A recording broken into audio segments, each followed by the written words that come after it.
make sure that it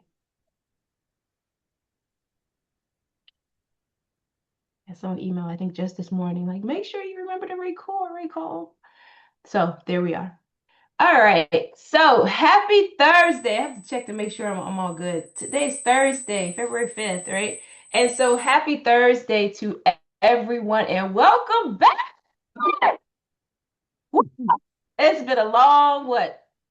December, 2 months, 2.5 months or so, because I think my last class was right before my birthday. And so, just so you guys know, hey, Patricia, just so you guys know, like that's literally what it's going to be. It's going to be sabbatical for my birthday, which is November 26th. So, it's usually right around Thanksgiving. Yes, there'll be a replay up until the new year. So, it wouldn't be, it won't include January anymore. Maybe that's not the plan, but definitely we're the content in our structure and of all of our trainings will lead us up to right up to Thanksgiving, and then December is going to be more of you guys need to rest as well, and that's part of what I want to make sure that we incorporate in our discussions this year is that you guys build a business that supports your lifestyle, right? You cannot work 24 hours 7 days a week. And so as we go through all the business development content, I want to make sure that you guys ensure to build a business that fits your lifestyle, right? Build a business that you have planned days that you're going to be out of office, right? Or that you're going to take vacation. So that's another topic for another day. But for today, our discussion today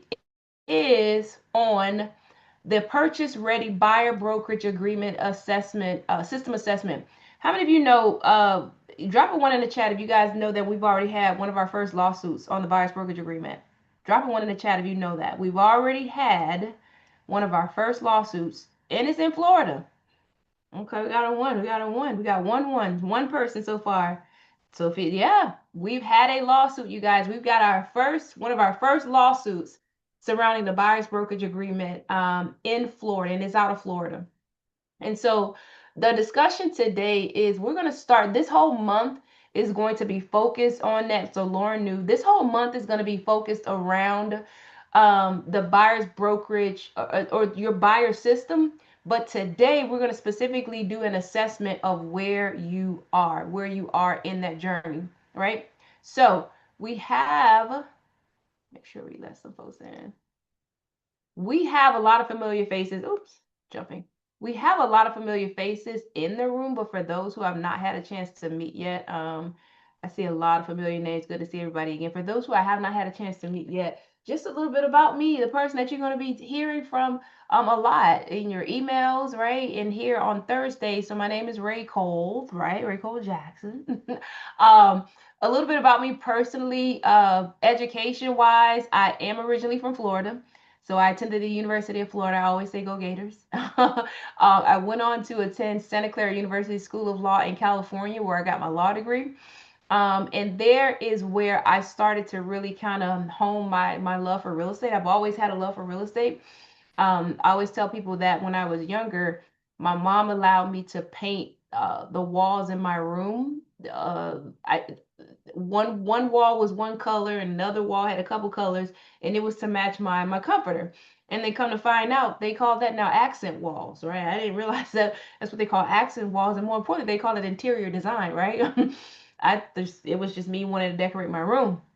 But the point is, all things real estate. I'm willing to have a conversation about all things real estate. And so not only in my personal life from a creative standpoint, even from a professional standpoint, as it relates to laws, I also focus in real estate, right? And so came back home to Miami and got my LLM in real property development. So that's a specialization for attorneys who are operating in the real estate space, right? And so from dirt to disposition, meaning from dirt to building real estate, financing real estate, selling real estate, managing real estate.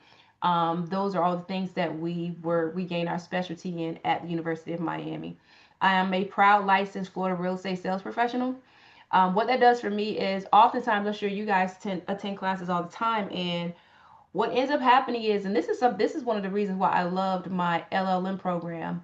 My JD was great, but guess what happened with the LLM? The LLM was taught by practitioners. It was taught by people who were actually doing the thing, right? And so I would say law school was a lot of theory. My LLM was practice. We actually heard from people who were pulling up to from their office, right? Because they were doing the thing. And so with that being said, one of the things that why I enjoy teaching this content is because I am and have done the thing. And so whenever we learn this content, I try to make sure that it's learned from a place of doing the thing, right? So we'll learn what do you call it? A concept. Now, how do we apply this to what you're doing every day, right? And then lastly, I am also a licensed loan officer in Florida. So anything real estate, we're gonna have the conversation, right? Anything real estate. I love real estate. So let's talk about this. So with the assessment today, the objective today is going to be a very, again, we're warming up. We're warming up. We're warming up. We're warming up this morning for the rest of what we're going to be executing this year. Today, we're going to assess your current buyer brokerage agreement execution process. Today, we're going to take a 30,000-foot step back and say, what do I know about how is my buyer's brokerage agreement execution process? How is it going right now? How long is the class? We're gonna be done by 1 o'clock. Won't be long at all. The content won't be done, and then Q&A. All right. All right. So here's how we're gonna start.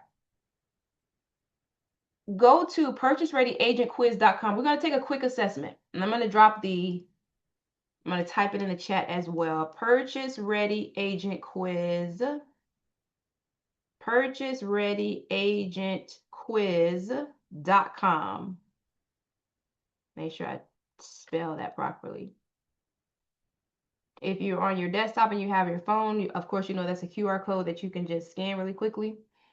For those of you who are, maybe you're on your phone, go to the chat and tap on the link that I just dropped in the chat, or type it in yourself. purchasereadyagentquiz.com. It's a few questions. You should be able to knock that out in 10 minutes. Let's go ahead and do that. And that's going to give us our framework for the day. purchasereadyagentquiz.com. For those of you that are coming in, go to the chat, grab this link, and take this quiz really quickly. I'm going to do it myself again because I did it before.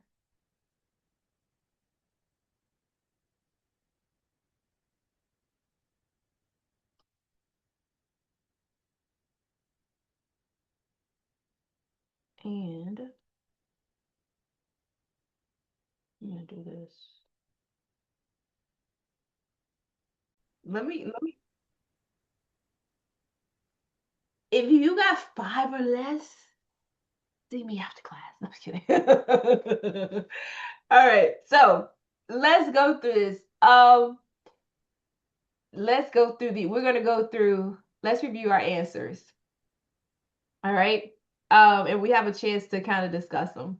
So question 1 was, before showing a property to a buyer, which of the following must be in place? Verbal understanding, buyer inquiry form, signed brokerage agreement, or pre-approval letter. C, Lauren says C, signed buyer brokerage agreement. He is correct. A signed buyer brokerage agreement must be in place. A pre-approval letter, yeah, we need that as well.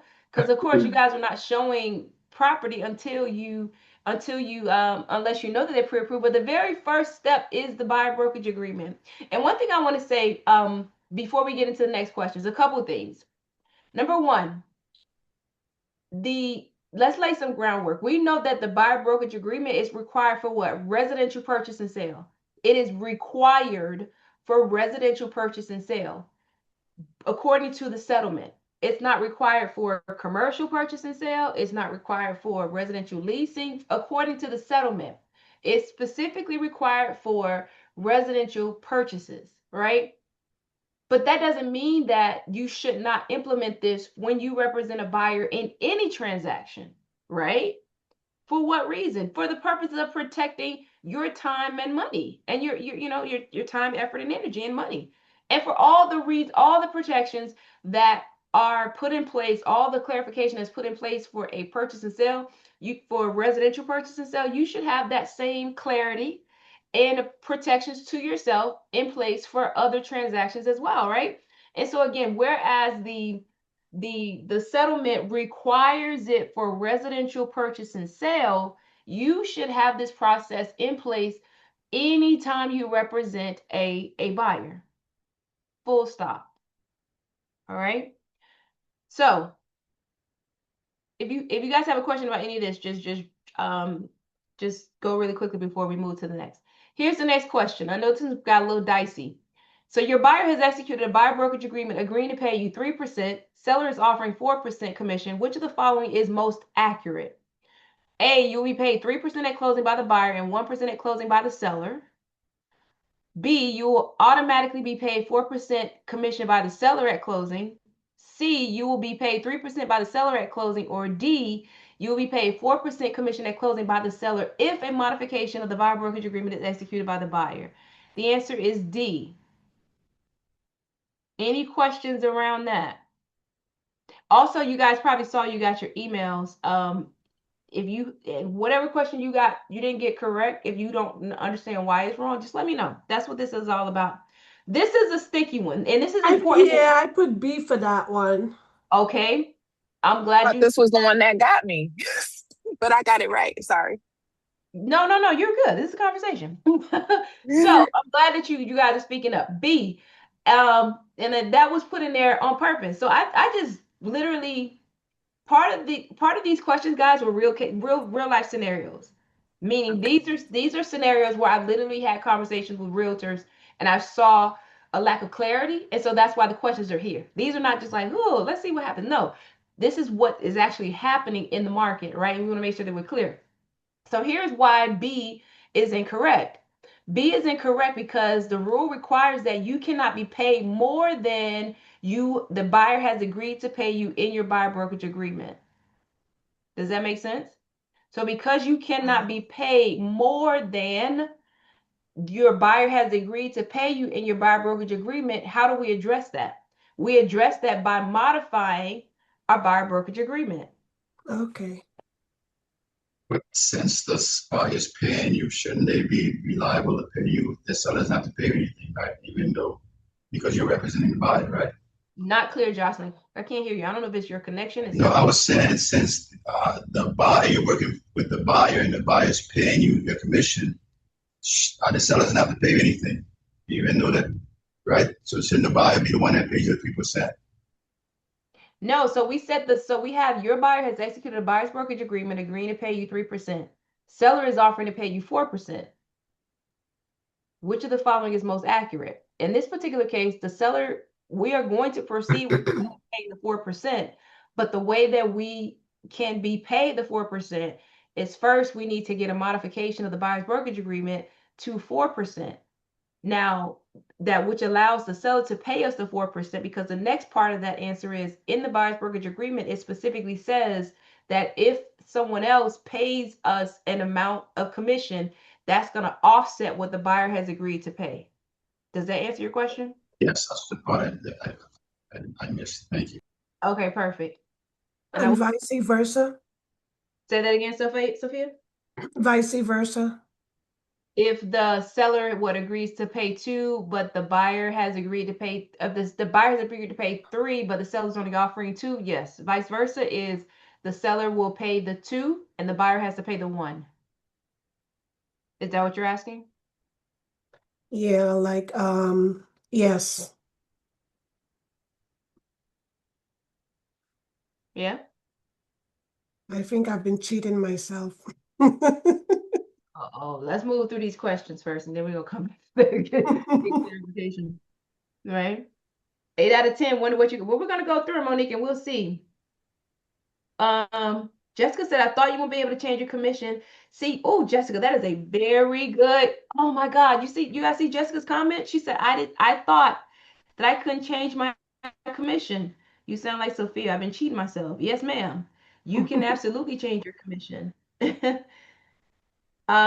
says, does it have to be modified before the show and it can be modified when submitting offer? Good question, Cynthia. Absolutely, yes. It can be modified when submitting the offer because you don't know until that time what the seller is offering, right?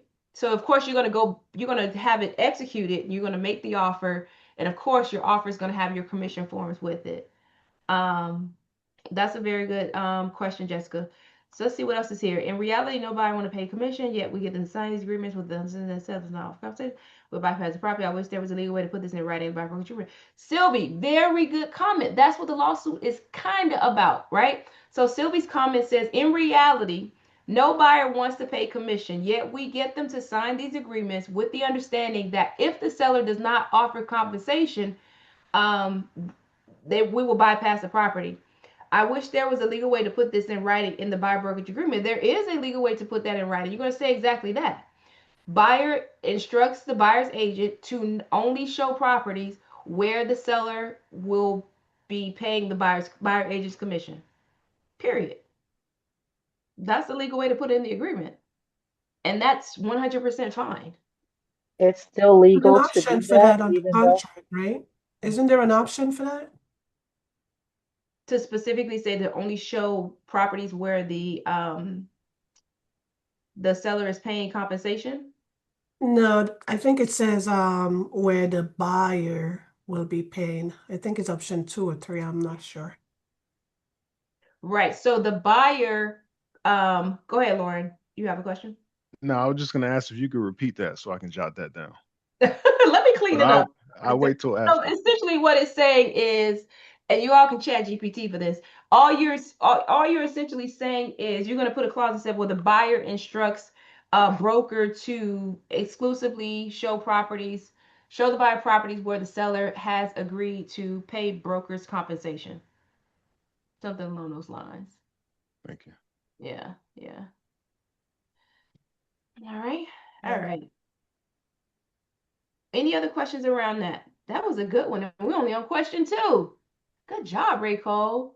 And y'all be surprised. I pulled some of these out. I was like, I don't want these people to run out of the room because some of this is too difficult. A buyer says, I just want to see one house. What is the most compliant response? A, schedule the showing to build rapport. B, explain your role and present the appropriate buyer agreement. C, refer them to the listing agent. Or D, send listings and follow up later. I think I got that one wrong. It is definitely B. Yes, yes, yes. Explain Put your A. schedule to show in the bill report. No, glad you said A. Because see, this is what this is all about. When we build a tight buyer brokerage, when we build a tight system around the buyer brokerage agreement, part of that system is educating the I would say client, consumer. We're not supposed to call them a client. Part of that is educating the consumer as to why you are requesting this buyer's brokerage agreement, right? Any educated person is not going to sign a document without understanding what they're agreeing to, right? And then, of course, at one point there was all this news around the case, but when you do that, you don't have to make concessions. And the one thing I'm going to tell you guys, and I stick by this, is when you build your systems, stick by them. And you know why? Because the moment that you don't, that's when things happen. That's one thing I always say. And so one thing we use, and you guys see this email when with title, right? We send an email out that the closing disclosure must be finalized 2 business days before, closing package 1 business day before, because we know that there are a number of steps that must occur before closing. And every time we give it a break and like, oh, okay, all hell breaks loose. And every time we say, see, this is why we put the process in place to avoid this. You guys are going to build your systems around, number one, educating the consumer on the buyer brokerage agreement. Number two, why it is necessary, when it's signed, how it's signed, the time, how it's signed, meaning, DocuSign or whatever system you use, you're going to build that system. And whatever questions you get, I don't want you to see the questions as some call them objections.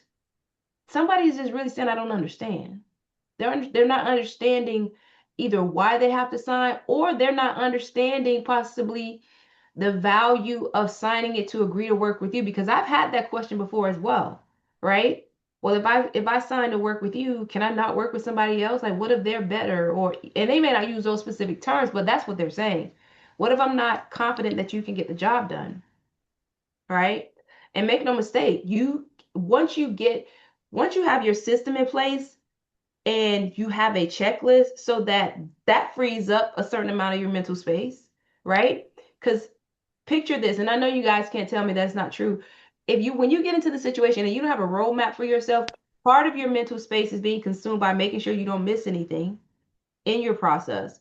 The other part of your mental space is present in having the conversation. The other part of your mental space is forward thinking about something else, or maybe something happened at home, right?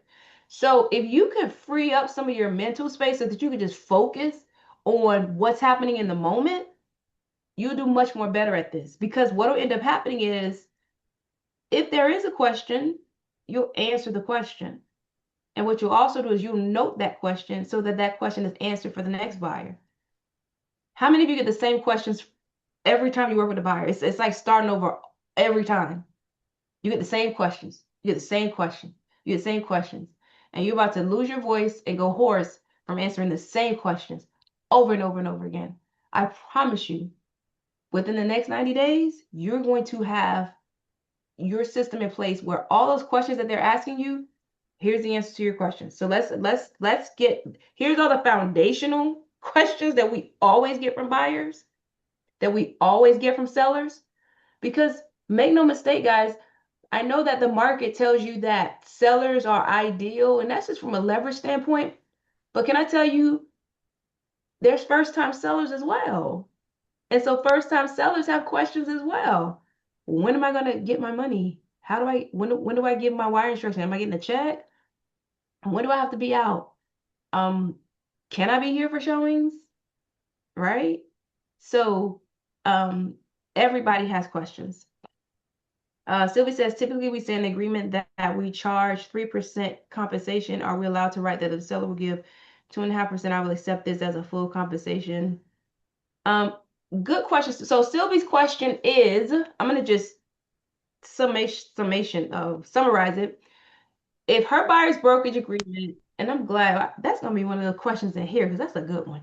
If Sylvie's buyer's brokerage agreement says that the buyer will pay her 3%, the property that the buyer goes under contract for, the seller is only offering 2.5%, and Sylvie's okay with that. Her question is, do I have to modify my buyer's brokerage agreement to only 2.5% because I'm willing to accept 2.5% instead of the 3%? No.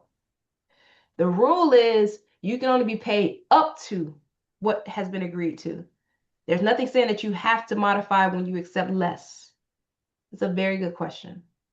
That's a very good question. All right. Question 4. Under current MLS participation rules, buyer broker compensation is scheduled showing to bill report. Explain your. Oh, didn't we just do this one? Well, hold on 1 second.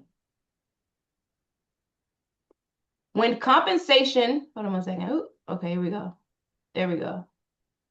That should be B. Why does that say? Yeah, that should be B. Explain your role and present the appropriate. So boom, that goes up. All right. All right, so I got 9 out of 10 now. Oh, wait a Because minute. I answered B on that one. It gave you that as the wrong answer in the assessment? I assume so. It looks like it's Nah, it choosing don't C. match. No, this is manual. This is made of. I'm gonna find out. I'm almost positive. This is just that's a highlight manual error in designing the slide deck. But but So I'll I check got it. 7 out of 10 then. Oh, see, this is a slide deck that was designed with that highlight. So that highlight just needs to move up. But I'm going to check, like, so basically you're not graded off this slide deck. That's tech that you took the exam under. Look at Monique. So I got 9 out of 10 as well. No, ma'am. It is B. Explain and present the appropriate buyer brokerage agreement. Question is, how do I ask my buyer to make up what the seller won't? Oh, that's a very C, Holly. That's exactly what this conversation is about. This conversation is about, and next week we're going to dive into the buyer brokerage agreement specifically in the sections of it, and how you're explaining, how you're understanding it, number one, and number two, how to explain it to your buyer, because that's what everybody needs to 100% understand. When a buyer's brokerage agreement, let me take this slide off because that's the wrong highlight, and I don't want to keep.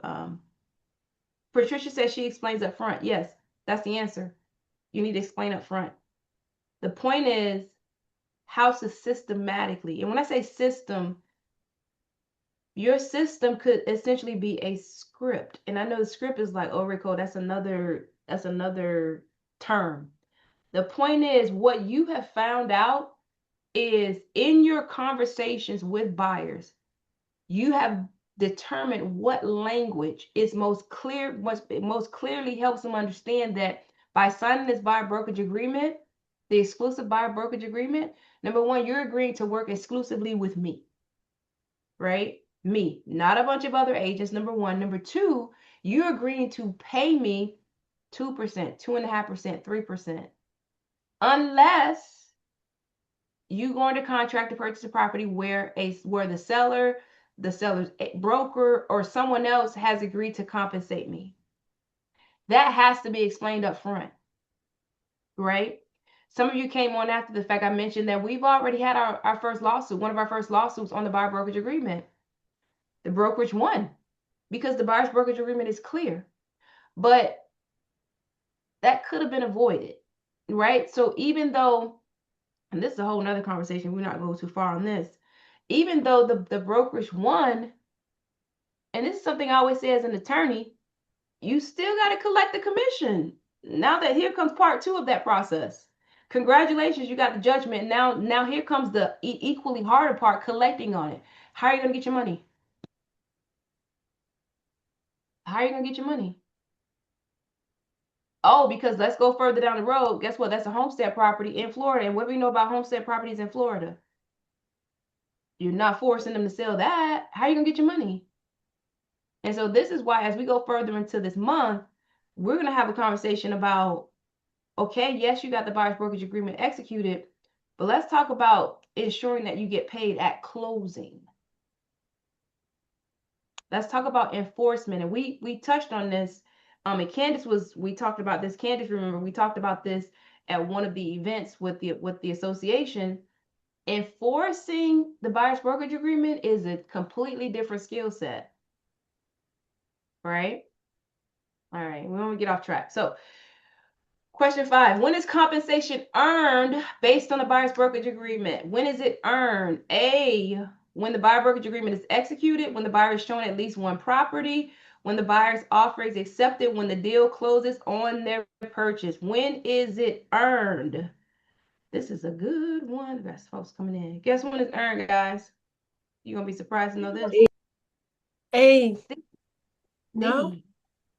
C. C. When the C. buyer's offer is accepted. Yes, ma'am.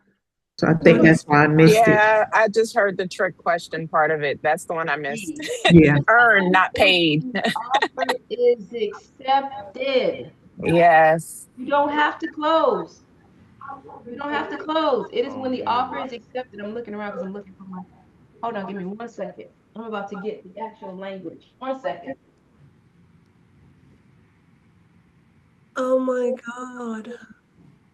Yes, you should know this, Sophia, because you've been in class. I told y'all this before. I know you have. I had to refer to your stuff a lot of times and I still made a mistake. Give me the line. I'm going to give you the line in the agreement.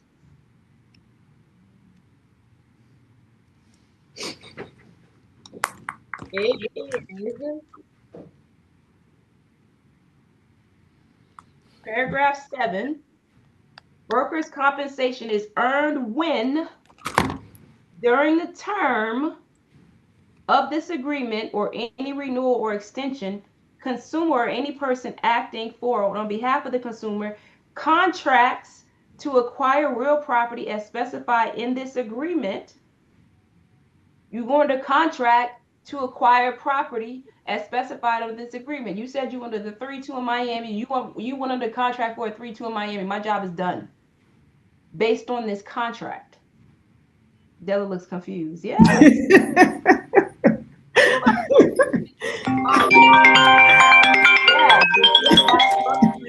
Fire, guys. Like, oh, let me mute you. Yeah. This buyer's brokerage agreement is fire. That it does not, again, enforcement, and that's a whole nother class. But this buyer's brokerage agreement is fire. It protects you guys up the left, down the right. I asked the question in the chat. Okay. So can I see compensation from a buyer who canceled the contract 7 days before closing? Oh, yes, ma'am. Let me finish the reading. So it says, compensation is earned when, I'm gonna go forward. I said when they go into contract to acquire real property as specified in this agreement, or defaults on any contract to acquire property. Yeah, you can. So meaning if they default, if they cancel, your job is to get them under contract. Oh wow. Yeah, I need more money. She wasted my time. But then of course That's why I said, oh my God, Jamaica. I had the same situation. Now we get into enforcement. So Sylvie says anyone in this class was paid when the offer was accepted. Of course you weren't paid exactly when, but that is when you have done your job. Does that make sense? Yes.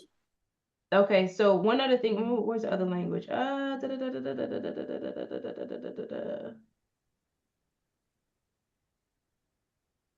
There was some other, yeah, so we're gonna leave that right there. We're gonna review the agreement further next week. I think that's next week's class, but paragraph 7, go read it. Compensation. All right. Yeah. So when the offer is accepted, of course, to Sylvie's point, no, the buyer's not like, here's your check, I found the property. No, we're just setting a goalpost. We're setting, you've checked the box. Ding, ding, ding. I've done what's necessary for me to be paid. That's what I was supposed to do. It's not even necessarily your quote unquote job to get them to closing. Of course, that's part of what you're paid for, but the way the contract is written, the essence of what you must do to earn your compensation as the buyer's brokerage agreement is written is to get them under contract. My job was to find the property that you were interested in purchasing and your offer has been accepted. Now from there, we work on getting you to actually close, right? All right. Man, this should have been 5 questions because it's 12:40. Why is it important to discuss compensation with buyers early? A, to avoid misunderstandings later. B, to support compliance with brokerage agreements. C, to protect the agent's time and income. Or D, all of the above. Yes. All of the above. Exactly. I think that's pretty easy, right? All of the above.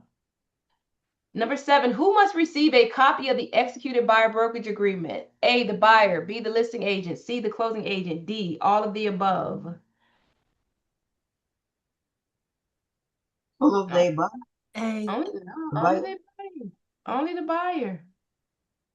I don't know why I thought I remembered that the closing agent got a copy. Absolutely of it too, so not. that is how much. Raquel said that before. Yeah, enough paperwork. Keep it. I don't think I ever sent it, but for some reason I thought, yeah, because No, the listing agent doesn't need it. The closing agent does. We're gonna end this today, one realtor at a time. Y'all spread the news. The listing agent is not entitled to a copy of your agreement at all. Like, why? No, I know that for sure. Yeah. Like, why do they need to know what you've agreed to with your client? As far as I'm concerned, that's confidential. Same with the closing agent. Why do they need to know what you've agreed to? Because guess what happened? I'm not enforcing your agreement. If you send me an email and say, Ray Cole, put 10% buyer's commission, I'm gonna put it. And guess what? If the buyer signs it, if they deposit 10%, but a competent buyer is gonna say, what is this 10%? I've never agreed to pay Lauren 10%. I told him 3. Take that off, please. That's how that works out. So my question is, recall, how does this, like, who's supposed to monitor is for like compliance reasons to make sure that Your buyers broker, agents your are broker, executing? Can you your hear me? broker, your Your broker. broker? Mm-hmm. Oh, child, because baby, it's a lot of these brokerages out here. I just went for my CE Mm-hmm. and I was at, of course, I went to the association in Miami. They're not executing these agreements. Like people, it's so aggravating. It's like our job would be easier if people would just follow the contract and follow the updates. Like it's so frustrating. So meaning the realtors are not getting buyers to execute buyer brokerage agreement. No. Oh, trust me, I know, and it's a Yeah, process. I just had a buyer contact me and I'm in this mood. You already know how I use the word very friendly, very, oh, okay, just building rapport. You know that about me. So now I'm at this point, like I don't work for free. I no longer work for free. And this girl was working with an agent, never disclosed to me that she was working with an agent until I sent her the buyer's agreement. When I sent her the buyer's agreement requesting a retainer fee as well. Oh, what is this fee? Oh, the other agent didn't require me to sign this. Yep, And I read that and I was like, twice. okay, she should have. I say to prevent what you just did. I say because you didn't say you were working with an agent. Now you're sending a text message to let me know you were working with an agent for months. I say so imagine how that agent will feel to know that hey, you're looking for another agent behind her back and she's been working with you for free for months. So that eliminates this situation here. And it's Right. just so surprising that agents are still out here doing it. They're And doing it for a number of reasons. They're doing it because number one, they don't know how to have the conversation. Number two, Jessica just put in the chat. You guys realize you can be fined, and some of the brokerages have different um, penalties. Depending oh, on the brokerage, they have different penalties for lack of compliance with the buyer's brokerage agreement execution requirement. okay. Yeah, Yeah. this But is and I just want to back up too to what you said at the beginning. Well, this is what we're talking about. Let's say you spend time. Let's say you don't let's say you realize that you don't have to that the you must have it signed before you open the door. You realize that, right? You realize yeah. that at the very least you must have this signed before you open the door. So you try and like you saying building rapport, you told the line. You're like, well, I'm just gonna send them some MLS listings. Well, what how much is your time worth? Because if even if you spend just the 1 or 2 hours, 1 hour, that 1 hour you could have been spent doing something else, Mm, except coming to find out that this buyer is not willing to sign your buyer's brokerage agreement, which allows you to show them the properties that you took the hour to find in the MLS. Does that make sense, guys? Hmm. Yes, mhm. make it mandatory. That's what Patricia, that's what this whole exercise is about. Building your systems, building your processes, and making them mandatory so that you prevent things from happening. And so this is the last thing I'll say before we move to the next questions. I always say this when people say, well, why is that? You see contracts and our contracts change, right? So why is that in there? And my short answer is always something happened. Trust me. People don't just go updating contracts just to do it because it's just I can spend my time doing other things. When we add terms to contracts, or maybe even take them out, it's because something happened, right? And so when you build your systems are going to be modified. You might start way up here with all your requirements and find out that's a little onerous, that's a little burdensome, and you may not need all that, and you may drop it down a little bit. But you have a system because you want to you're checking the box, right? You're checking the box for time, you're checking the box for compliance, right? You're checking the box for not only time spent providing services that you're not going to be compensated for. How about your building system so that you can, what we're going to definitely talk about is delegate that to someone else, right? So that you're not even spending the time having the conversations. So that's what these systems are all about. So question 8, a buyer is excited but not pre-approved. What is the most professional next step? A, continue showing while they apply. B, ask the seller for flexibility. Meaning we can't send you a pre-approval right now. C, refer the buyer to a lender before proceeding. Or D, let the buyer decide later. The best, most professional answer is, of course, refer the buyer to a lender before proceeding. All right. One hot take, completely unrelated to this per se, but it's just in my spirit, so I gotta say it, guys. When you refer, if your buyer comes to you with a lender relationship, or you refer them to a lender, at the very first moment you sense or you note um, lack of communication, follow up with getting that buyer full approval by your deadline, take action, please. I literally, this is the first time, and I mean, I don't know. I'm recording, so I'm just gonna stop there. Just do that, okay? Do not let a transaction get all the way halfway through. You have what, 21 days contract to close. And you get to day 11 and title saying, we haven't heard from the lender yet. Who's the lender? What's their name? Oh, you better pivot, and you better pivot hard. You better lean in on that lender and say, what is going on? Where are we with the approval? And if they can't give you very clear answers, you Drop need to kick them. drop them. It's a problem. All right. What is the primary purpose of a showing agreement or property pre-touring agreement? To create full representation, to protect the broker while allowing limited services, to replace a buy brokerage agreement, to guarantee compensation. Lauren, you pretty tight over here, huh? You want to teach the class next time? To protect the broker while allowing limited services. Lauren said no. To protect the buyer, the broker while allowing limited services. We know that the showing agreement and the property pre-touring agreement allows you to provide limited services, but it still protects you, right? All right. Last question. Which statement best reflects a strong buyer process today? A, I wait to discuss agreements until they're ready to write an offer. Me and Shamika just talked about that. I explain my role, expectations, and agreements before providing services. I rely on past practices that work before the rule changes. I handle agreements only if the buyer asks. The best answer, of course, is I explain my role, my expectations, and the agreements before providing services. All right. All right. So the other day I went to a realtor class on how to use Instagram. I wanna. So let's go here. Any questions? Any questions before we go to the next portion? Recall, do you have, there is some manual for buyer brokerage agreement, so we can read. I actually don't understand. Okay, let me ask you. Right now I'm a seller. I'm selling the condo. So should I speak with the buyer if I receive offer? Should I ask the buyer agent how much is her compensation from the buyer, if she has or not? What y'all think? Do you understand my question? I understand your question. Anybody got an answer for Larma? Who has an answer? Can you hear me? No. Yeah.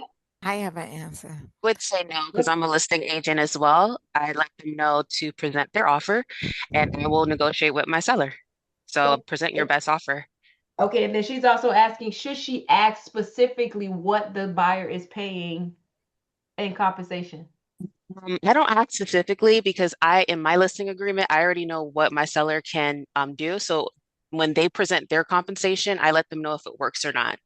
I don't ask them specifically what they're paying because, as you mentioned, if my seller, I had a situation, they wanted 3, my seller was doing 2, I let them know we can only do 2. And then they're able to modify or their buyer would pay the difference. So I don't specifically ask because that's between them and their buyer. That's the answer. Remember the question we just asked? So Lorma, I had the group answer the question because we had a question earlier. I'm not sure if you were on at that point. And the question was, who needs to see a copy of your buyer brokerage agreement, which in the buyer's brokerage agreement is your compensation. And only the buyer needs to know that. You don't have to share that with the listing agent. And so to answer your question, you can ask, but a strong buyer's agent would, depending upon the terms, they're not going to share it, right? Because what's the purpose, right? Or if we need three, right? So the short answer is they don't have to tell you what the buyer has agreed to pay them. They don't have to tell you that. And you can ask, but whether or not they're going to tell you depends on the Okay, agent. so in this case, if the buyer brokerage agreement is less than the listing agent, not but the seller can offer, so they just need to modify this agreement and just to go, because usual sellers probably offer more than buyer. So, well, usually, maybe, who knows? So, if I'm understanding your question clearly, if the buyer's brokerage agreement is less than, if the buyer has agreed to pay the broker less than what the seller is willing to pay, then yes, the broker is going to modify their buyer brokerage agreement to the increased amount so that the seller Okay, can that's cover good. that. All right. And my another question, I'm sorry, Tess. If there's some manual just to read about these new rules, because You I said never read it. manual? Yes, or some explanation of these agreements, because it was not before. I had just probably 2 years I didn't work. I just start again, and Oh, right girl. now that's exactly new rules, and that's fine. Girl, welcome back. Welcome to the party. So short answer is there are classes. I'm not sure which association you're a part of. There are classes that teach the buyer brokerage agreement. We will be going over the buyer brokerage agreement. I believe it's next week is where we're going over the buyer brokerage agreement, not necessarily line by line, but section by section, because I've taught that buyer's brokerage agreement line by line before. Not to say that I won't take the time to review it again and put it up in the community for review. All right. So that's the short answer on that. Lugner says, does the lender get involved in your commission? It depends. I'll just say it depends.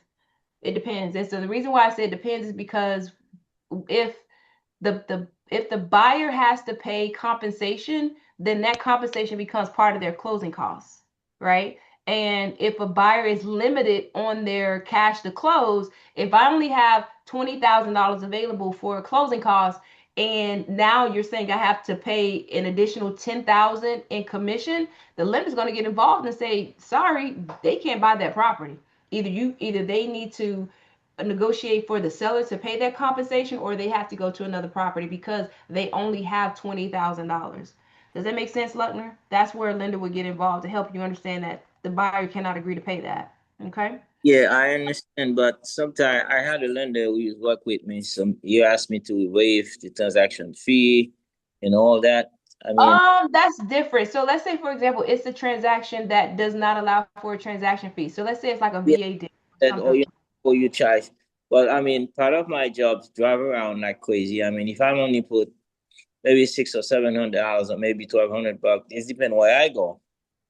And you asked me to waive that because I've been driving around like crazy, put my hands on my car, burning gas. Then you just say, unless I would say to you, unless, especially with those numbers you're saying, unless it is a loan level requirement that you Mm-hmm. cannot charge that fee, then I would absolutely have a conversation with that lender about suggesting that you reduce your compensation. All right. I All right. think.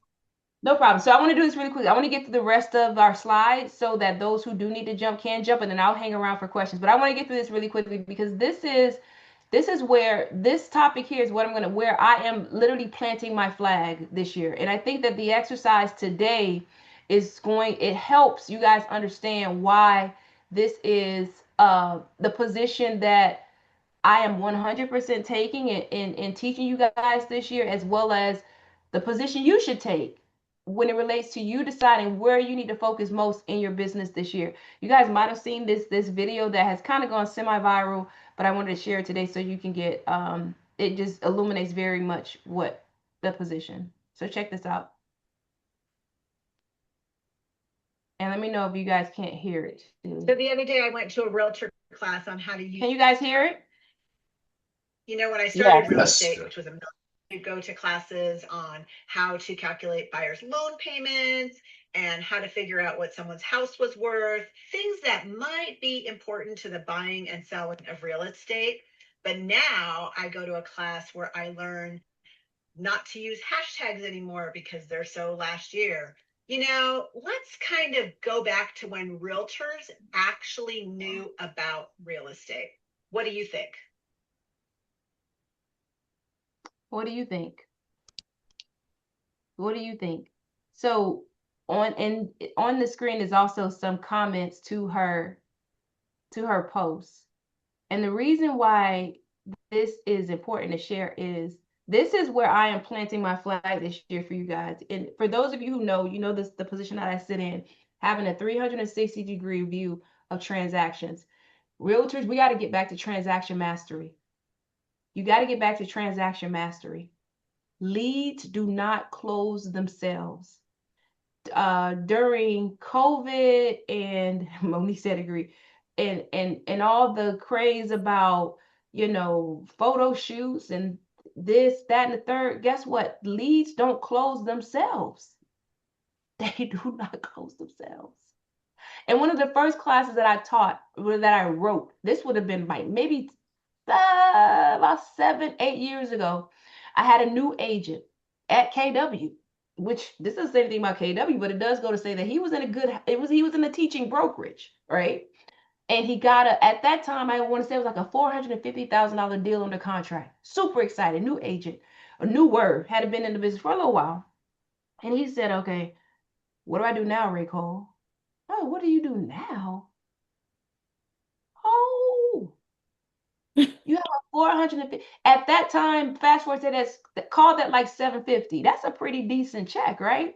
And so what I want, where I am planting my flag this year is leads do not close themselves. I am very frustrated with seeing all the rhetoric around marketing, marketing, marketing, marketing, marketing, marketing, marketing, marketing. I agree. People have to know you and know what you do. But when they get to you, do you really know what you do? Do you really know what you do? No, they do not. Do you A lot of right. agents do not know that, and it's frustrating. It's frustrating. Exactly. It's not only frustrating, it's frustrating for many of you who do know what you're doing, and you have to work with the agent that does not. Exactly. But I think the problem is, Rachel, is the brokerages. If you ask me, it's not mandatory for training. Right. So, and the way is presented to a new agent, oh, now it's time to market and get your first deal. Oh, have you closed your first deal? But they do not know the SOPs on how to work with a buyer, how to work with a seller. And that's where the problem comes in. So to me, it goes back to the education level and the brokerages they choose, and that causes a problem. And a lot of people, new agents, they will go out there and fake the funk. I see it all the time. Fake So the this funk, okay? right. To the So this is point. where we're saying, Go like ahead. you said, have they closed their first deal? We say leads do not close themselves, though. Yeah, They but don't. but what I'm saying is it's the brokerages, especially I'm not gonna even say I don't want to say anything about like small boutique brokerages, but that's what they put out there. So if you go with a small brokerage, someone who's not going to make it mandatory for you to go through an onboarding process, someone who's not going to make sure like give you a quiz. Look at that quiz you just gave us to find out, are we ready? What we need to sharpen our skills on. They just throw the agents out there and they just focus on the money, Yeah. like, of course, we all want to get paid. Don't get me wrong. But at the same time, it's frustrating. But yeah. Well, you're not going to get paid if you don't know how to, like we just talked about. Someone asking the question, what did the client ask us why they're signing? Again, leads don't close themselves. So one thing as we get ready to get out of here, here's some some concepts I want to make sure that I put out here with you guys. And it's so funny, Monique. This lady, I'm so distracted. Not her hair, of course, because you always stay late. But this face, her face looks like you. Marketing is just the tip of the iceberg. Beneath the surface is the 90% of the job that actually drives the transaction to the closing table. Marketing is just the tip of the iceberg. You can spend thousands of dollars on leads, but if you freeze up when a client asks you a tough question or you don't know how to navigate negotiations, inspections, appraisals, lenders, and extension, the leads won't matter. One of the most effective graphics that we would use as a team, and we still use going on that's still used when you go on listing appointments, is if you use a graphic. You guys may or may not have seen this before, but use it yourself, where you show a seller, you show the seller essentially a tree, right? And you show them and you point out to them that all these things that you see up top, you see the tree trunk, and you see the branches up top and the leaves, but the roots are all these things that I do to get you to the closing table, right? So you say to a seller, well, you see me take photos, put a sign out, have, conduct some open houses. But do you see how I, battle with an appraisal, a low appraisal? Do you see how I battle with agents that try to give you a lower offer on a purchase price? Do you see how I push back on inspection reports? Do you see how I push back on a request for credits that are just excessive, right? Do you see how I follow up with title and the lender? They don't see all those things.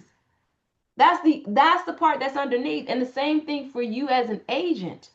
I don't want you guys to get so focused with photos that